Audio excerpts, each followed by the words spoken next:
Coming up on Murrow News 8, updates on the gunman that shot a WSU football player during Apple Cup weekend.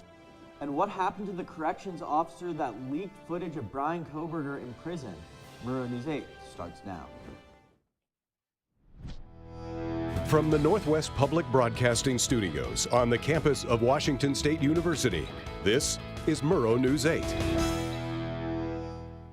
Good afternoon, Pullman. I'm Blaine Akers. And I'm Alex Dorfler. The man who was accused of blowing up 7 total apartments with a mortar and engaging in a police standoff after fleeing is in court today. 40-year-old Elijah Reagan's motion hearing was held this morning at 9 with Judge Roger J. Sandberg presiding over the case. Today's hearing was originally supposed to be his arraignment, but that got pushed to a month later, later this month to the 24th. Murrow News 8 will continue to provide updates as they come out. Ja'Cory Buchanan, the 20-year-old UW student that shot WSU football player during Apple Cup weekend, had his court arraignment this morning at 9 a.m. His next court hearing is scheduled for October 24th. Buchanan was charged with second-degree assault, fourth-degree assault, and underage possession of a pistol. Buchanan's attorney filed a notice saying that Buchanan was acting in, quote, self-defense as he was trying to save his cousin's life. Buchanan and his cousin quickly fled to Seattle after the shooting and was found several days later hiding in his sister's car. The corrections officer who recorded and released security footage of Brian Kohberger will not face criminal charges. The leaked video of Kohberger in prison was in clear violation of the Idaho Department of Correction policy. However, this action didn't rise to the level of breaking state or federal law. The employee who leaked this video quit his job before he could be fired. The Idaho Department of Fish and Game is investigating the illegal killing as many as 4 moose near Elk River and Clarkia, according to a news release from the agency. The animals were killed on Potlatch Deltic timberlands between Friday and Monday. Moose hunting is highly regulated. Hunters must enter a drawing to win moose hunting permits. There are 12 permits attached to the areas. The U.S. Army Corps of Engineers are lifting their annual summer-long burn ban along Snake River this Saturday. The ban, which applies to fires and grills, wood fire rings, and certain metal containers, has been in effect since June 10th. In addition, the Whitman County Fire District, who expanded their ban for Colton and Uniontown, plans to lift their ban on that same day. It's flu season, and Cougar Health Service is providing free health shots to every student Friday. Jet's down there. How's it out there, Jet? Thanks, Alex. We are currently here at the Cub for Flu Shot Fridays. Right now we're at the main level, but 2 levels lower down the stairs is where you'll have the flu shots at Butch's Den from 10 a.m. to 3 p.m. today and for the next 3 Fridays. As you can see here, that the appointments are preferred, but walk-ins are allowed. You just need to make sure you bring your Cougar card and your photo ID. Back to you guys at the desk. Thanks, Jet. The Whitman County Health District has issued a community health alert after several wild geese were found dead just outside of Pullman. Tests have confirmed that the birds were infected with H5N1, a highly pathogenic strain of avian affluenza. Health officials are warning the public not to approach or handle sick or dead birds, and for those who must, like hunters or wildlife workers, personal protective gear like gloves and N95 masks are strongly recommended. There are a couple of reproductive health awareness events next week. The first event is the M Factor documentary Shredding the Silence on Menopause on October 14th from 5:30 to 7:30 p.m. The second is Menstruation, Pain, and Reproductive Health, the screening of Below the Belt. It is a free screening on October 16th from 5 to 7 p.m. And there are a couple of panels before that screening occurs. Last Saturday, WSU held its annual Lauren McCluskey race for campus safety. Our reporter Addison Wong attended this event. Alpha Chi Omega's Kelly Colburn isn't volunteering at the Lauren McCluskey Run for Campus Safety to earn sorority points. She's doing it to honor the women who have shaped her. Growing up, I worked in domestic violence shelters in high school and learned a lot of stories. It was quite impactful for me.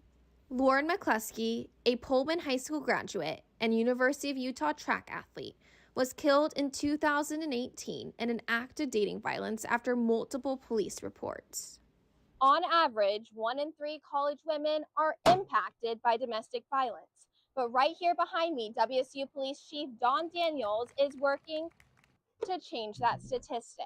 When it comes to intimate partner violence, domestic violence, sexual assault, WSU has been working really hard to not only give our officers the training that they need to be able to handle those types of calls in a good way, but we have a domestic violence task force group that meets monthly, and they've been working on a grant recently to actually improve even more training as a cohort group throughout the entire county. So it's not just our department, it's in our entire community that we work closely with to try and improve ourselves.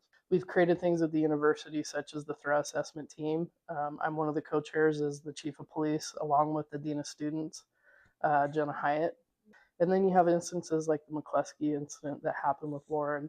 We take the feedback and the reports that come out of those and we study them so that we can learn from them, so that we hope we don't make any of those mistakes going forward. It is crucial that students like Kelly, the WSU Police, and the Lauren McCluskey Foundation work together to make campus safer. I'm Addison Wong, reporting from Pullman, Murrow News 8. Thanks, Addison. Coming up, there's a film festival on the Palouse, but what kind of films are they showing? And Beasley Coliseum has handmade another event. Find out what kind up next. Touchdown! Oh, did you see that? Whoa, we scored? Yeah, we scored. We're going to the playoffs. I can't believe I missed that. Every time I'm buzzed, I spend too much time on my phone. What? I should take your phone away. No. I'll call for a ride. Hey, why does my face look like that? I'm playing with these new face filters. Okay, you know what? Yep, that's mine. I'm gonna need that back. No. Kevin! Jordan knows he shouldn't eat this entire bowl of nachos, but tonight he's earned that right because a few hours ago in the middle of happy hour, he recognized a sign, not from the gods or a bolt of lightning, but from a double heart, a kissy face, and a fourth ha in ha ha ha. That's when Jordan knew he was buzzed. So when it was time to go, he got a ride home instead of driving. Be a legend like Jordan. Recognize your buzzed warning signs and get a ride home. Buzz driving is drunk driving. Yo, Scott. Hey. I'm heading out, man. You want to ride? No, I got my car, but I actually really need to go to the bathroom. Oh, you know what? I was just in there. The line is like 10 people long. You know, I think I'll just...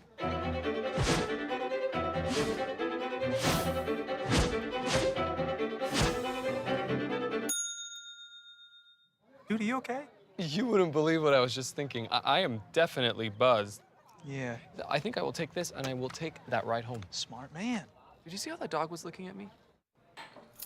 What do you think you're doing, Kevin? Was just gonna drive home. There are several warning signs present that you shouldn't be driving. Like hearing voices? Like your text-to-emoji ratio? Oh man, the selfies. Selfie, nailed it. We all have warning signs that let us know that we're probably not okay to drive. Mine is pretending to be your subconscious. Craig, come on man, let's put a ride home.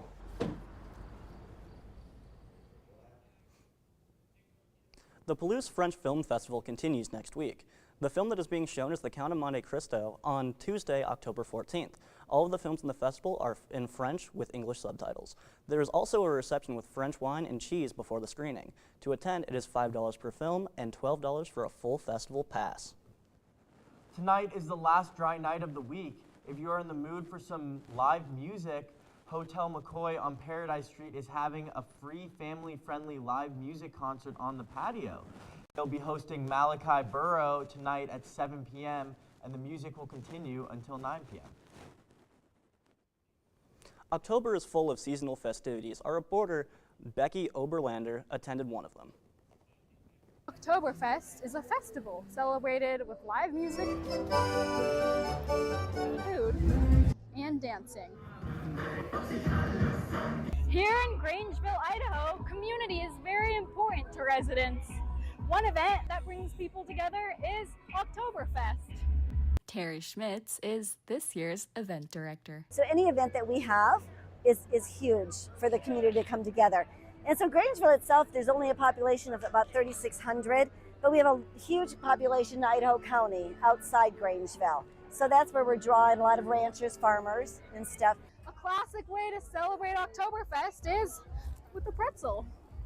And it's just fun, little simple events, the wiener dog races and all that. This Oktoberfest in Grangeville offered activities like chicken poop bingo, ring toss, and, of course, the wiener dog race.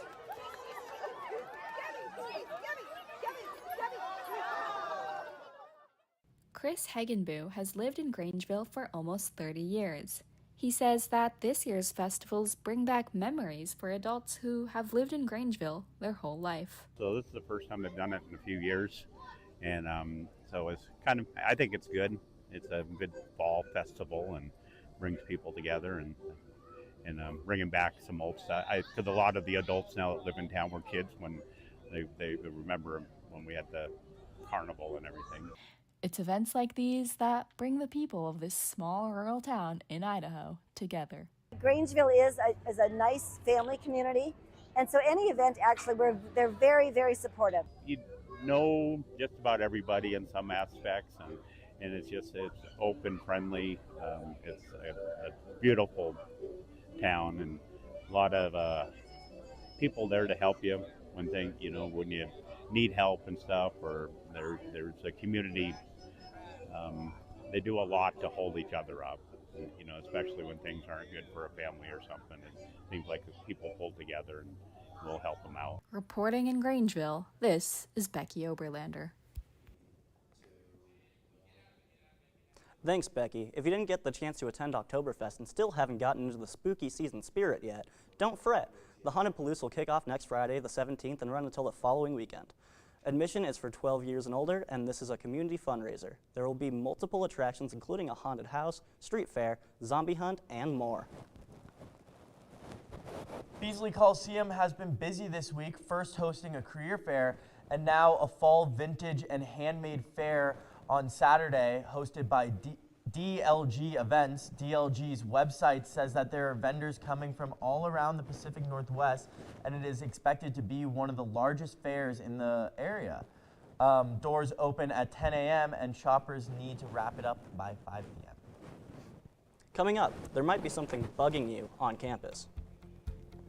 And Cassidy knows how the weather will impact your weekend plans. Up next.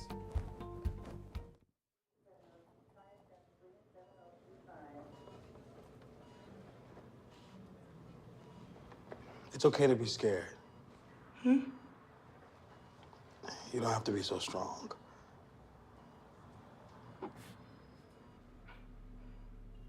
Strength is not optional. This is my mother, my purpose. Real muscle is lifting her spirits between bedpans and bad news from doctors that doubt her strength. Strength is buried in bills, managing meds, and swallowing those moments of, Mom, it's me, your daughter.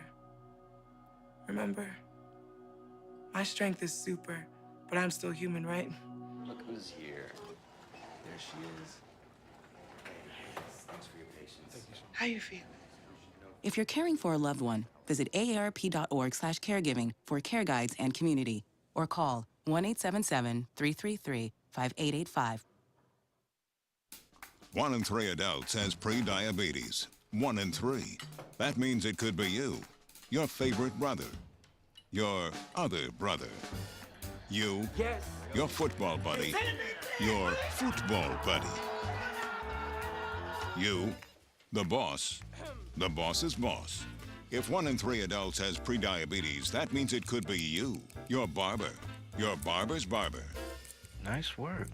Thanks. You, your plumber, Breathe right into your foot. your plumber's masseuse. Yes. You, your dog walker, On your left. your cat jogger. Or you, your co-pilot, your co-pilot's co-pilot. While 1 in 3 adults has prediabetes, with early diagnosis, prediabetes can be reversed. Take the risk test at doihaveprediabetes.org to know where you stand. If you've gone outside recently, chances are you've ran into some pesky white bugs. I went out to find more information on what these bugs are. On a beautiful fall day like today, an outdoor run sounds perfect. However, there might be one factor that might change your opinion to bring your run indoors. And that is the swarms of smoky-winged aphids that are a nuisance to joggers and walkers in the streets of Pullman.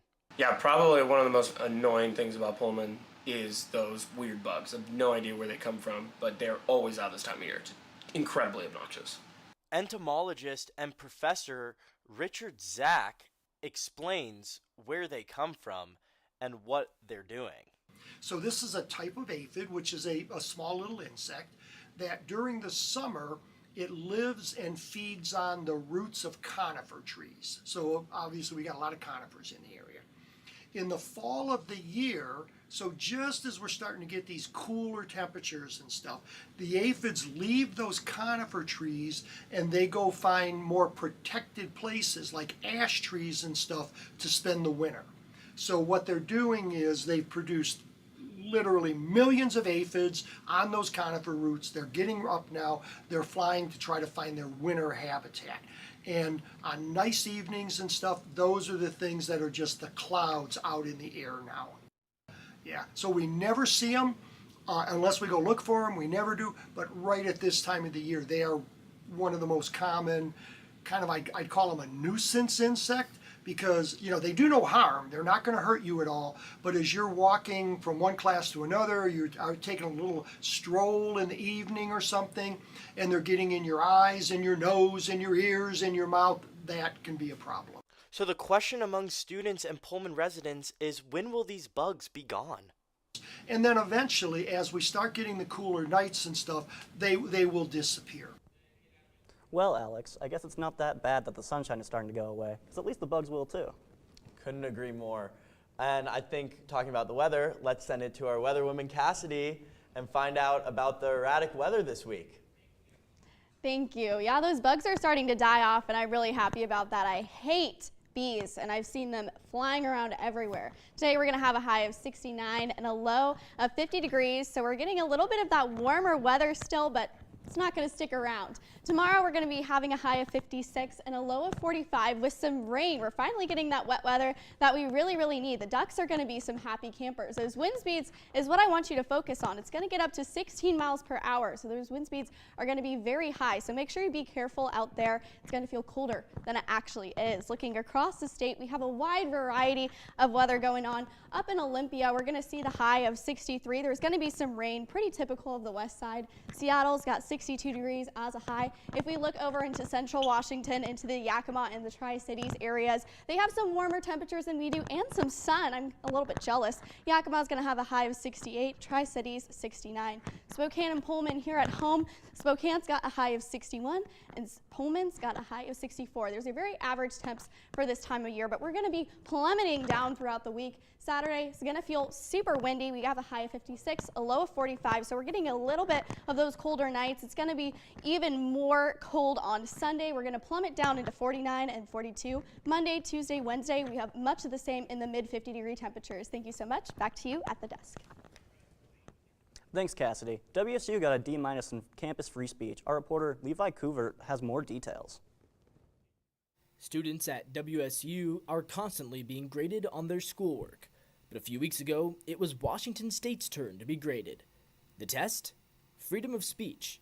The Foundation for Individual Rights and Expression gave WSU a speech climate grade of D-. Yikes. I sat down with Daily Evergreen News editor Lucy Stutzman, who has been following the story closely. What was your reaction when you saw that, and what are your thoughts on that now? Honestly, I wasn't that surprised. Most of the other schools I looked at also had a pretty low grade. I think they don't exactly, they calculate it in a certain way where they don't get the whole picture, and I think that's what happened here. Do you feel like that's a fair grade then for Washington State? No, I don't think it's a fair grade. I think we have a lot more free speech than, a lot of other campuses. I think, if anything, we have a huge diversity of all kinds of voices. Freedom of speech comes from the First Amendment. It's one of the critical rights fundamental to our democracy. So does Washington State not believe in free speech? Well, that's more complicated than you might think. Students across college campuses all around America feel the need to self-censor their opinions. That doesn't necessarily mean anybody in the college would actually do anything, but students don't feel comfortable sharing their opinions. Why not? My guess? Social media. A lot of people with this, I think we talked to a few people who felt like they were censored or censored. Just because you self-censor doesn't mean that the environment is bad. Sometimes it's just someone misjudging the situation and being like, I'm not going to say anything here. Yeah. Do you feel like the Daily Evergreen is helping or hurting Washington State's free speech standing? I think it's definitely helping. We do good work here. And if anything, taking away the newspaper would, the score would go down, because then we wouldn't have people actually being able to engage in informed debate, which is what newspapers are for and journalism. Despite the low grade, WSU ranked 59th among 257 surveyed universities, a 21-spot improvement from last year's ranking of 80th. I'm Levi Couvert reporting for Murrow News. Thanks, Levi. Coming up, WSU football is coming off their bye week and has a top 4 ranked opponent. Hear what Coach Rogers has to say about this matchup. And the Mariners have a big game of their own, with a fate-deciding Game 5 tonight, coming up after the break. Days, months, Hey, I'm Jim from across the street. years, I'd like to give you this. a lifetime can rush by without realizing what we're missing. But it doesn't have to be that way. We have a choice to take action. Visit maketheconnection.net to find out more.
Can I tell you a cat joke? Just kidding. Why did the girl ask the mushroom to dance? Because he was a fun guy. What do you call a pig that knows karate? Pork chop. So how does a tissue dance? Put a little boogie on it.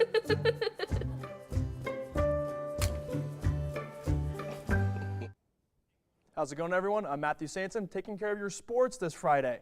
Tomorrow, Jimmy Rogers and the Cougars will travel to Oxford, Mississippi to take on Lane Kiffin and the number 4 ranked Ole Miss Rebels. This will be the first time ever meeting between the two teams, as Ole Miss opens as a heavy favorite in this one. The Cougars are also looking to get a top 5 win for the first time since beating number 5 USC back in 2017. Have the opportunity to play the number 4 team in the country. I think everybody should be excited about that. I'm excited about it. You don't get these opportunities often where you get to go into a full house, 66,000, and be cheered against. I think those environments are fun, and the players should look forward to it. WSU women's volleyball continues its impressive start to West Coast Conference play, competing a sweep against LMU Thursday night at Albert Gertsen Pavilion. Lucy Blaskova led the way with 13 points on 6 kills, 3 aces, and 6 total blocks, posting an efficient .429 hitting percentage. The Cougs will remain on the road as they take on Pepperdine this Saturday at 1 p.m. WSU women's soccer fell short against St. Mary's Wednesday night, losing 0-1 at St. Mary's Stadium. After allowing their second fastest goal of the season, the Cougars put up 5 shots on goals, but were unable to connect on any of them as they could not pull out the win. The Cougs will look to bounce back against LMU on Saturday at 7 p.m. WSU swim team will head to Fresno, California to compete in the Fresno State Invite. This event will be a 2-day competition starting today and will conclude this Saturday. This is the first event for Wazoo swim team. Last season, the WSU swim team was the highlight of the athletic program, going a surprising 8-0. In college football, Week 7 features 3 ranked matchups this weekend. At 9 a.m., Ohio State travels to Champaign to take on Illinois, and Alabama travels to Columbia, Missouri to battle the Missouri Tigers. At 12:30 p.m., 2 Heisman contenders will battle it out in Eugene, where Fernando Mendoza and the Indiana Hoosiers take on Dante Moore and the Oregon Ducks. Tonight at 5:08, Game 5 of the ALDS will be played in Seattle between the Tigers and the Mariners. This will be a win or go home for both of these teams. The winner of this game will play the Toronto Blue Jays in the ALDS starting on Sunday evening at 5 p.m. in Toronto. If the Mariners can make it to the ALDS, this will be only the 4th time in their franchise to make it this far in a postseason run. The last time was in 2001 when the Mariners had their 116-win season. The other 2 times were in 1995 and 2000. Thanks, Matthew. Coming up, find out the best ways to unwind after those stressful midterms.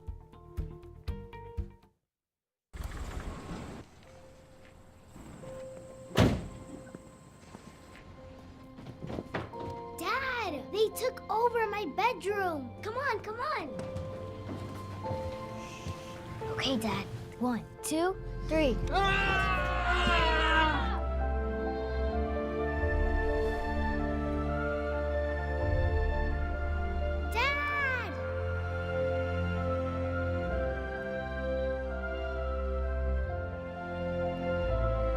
You saved me. Dad? Are you okay? I'm fine, dear.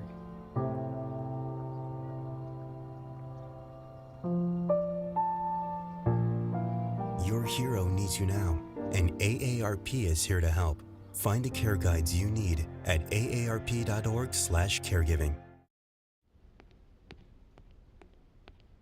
There. Can I tell you a cat joke? Just kidding. Why did the girl ask the mushroom to dance? Because he was a fun guy. What do you call a pig that knows karate? Pork chop. Why was the basketball court all wet? Why? Because the players kept dribbling all over it. Can I tell you another one? So how does a tissue dance? Put a little boogie on it. What's Beethoven's favorite fruit? Banana. What is a boxer's favorite drink? Fruit punch.